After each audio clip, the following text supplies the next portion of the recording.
Mon histoire a commencé en 1901, en plein États-Unis, État du Missouri. C'est à Saint-Louis que je suis né, aujourd'hui numéro 1 mondial de l'industrie chimique et agricole, à qui l'on reproche d'avoir du sang sur les mains, ainsi que d'être la responsable numéro 1 du score de la biodiversité qui dégringole, de l'empoisonnement des champs jusqu'aux assiettes, de la chasse aux paysans qui plantent que je brevette. Des reproches, on m'en fait trop, qu'ai-je fait pour en arriver là? Ma réussite, admirez-la, car je suis l'exemple même de l'entreprise qui a réussi sa vie. De l'entreprise qui a réussi sa vie. Incontestablement aidé par mon gouvernement, grâce aux liens qu'on a créés via nos portes tournantes. C'est la réalité, non pas un conte. Bien sûr, si vous prenez en compte les conséquences que mes choix ont entraîné. Des OGM à l'âge orange en passant par les PCB et tous les êtres humains étrangement décédés, ainsi que mon attitude hardcore envers le vivant, je suis d'accord. Mais nous ne pouvons pas nous permettre de perdre $1, alors je suis partout, je fais tout pour que tourne la machine. Même s'il faut que je m'échine, faut que ce monde, je le domine, que son avenir, je le dessine. Pour ça, je suis toujours prête à jouer à l'assassine. Je suis une multinationale états-unienne.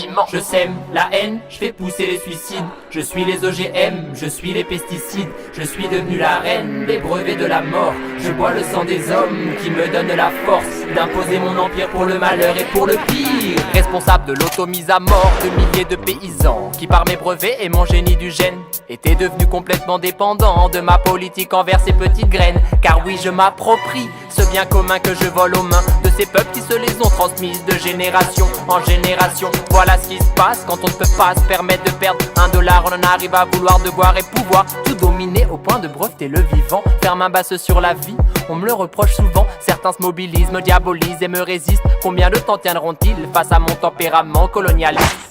Je ne m'en fais pas tant, dans quelques temps de moi vous dépendrez. Pour toutes les graines semées et pour tous les champs cultivés, intégrez ce cercle vicieux, j'assombrirai votre futur. Le contrôle des semences et celui de la nourriture, c'est ma stratégie, plus puissante que les armes, plus puissante que les bombes. Oui, ma philosophie gronde, elle est le meilleur moyen pour contrôler le monde.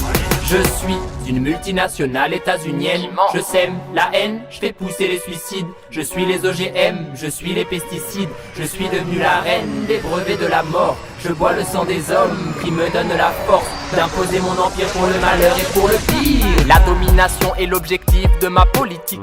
Elle n'a pas de prix ni moral ni éthique. Depuis quand l'éthique est-elle rentable? Mais si un jour elle l'est, brevetée elle le sera aussi. Je m'en fous des critiques d'être lamentable. Je suis l'exemple même de l'entreprise qui a réussi sa vie. Vous avez cerné qui je suis, j'espère, parce qu'à être la plus réputée j'aspire. Tout comme dominer l'avenir de cette humanité, sur qui je suis prête à tout pour faire l'unanimité. Mais c'est difficile quand on porte sur le dos toute l'histoire de Monsanto, que de la vie du monde et son avenir on est les véritables bourreaux.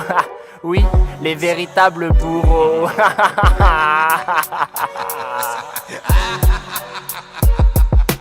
Vous avez bien en tête que tous ces OGM que je brevette ne sont en fait qu'une corde au cou des paysans. Une corde que je tiens comme une laisse. Une corde au cou des paysans. Une corde au cou de l'humanité. Une corde que je tiens comme une laisse.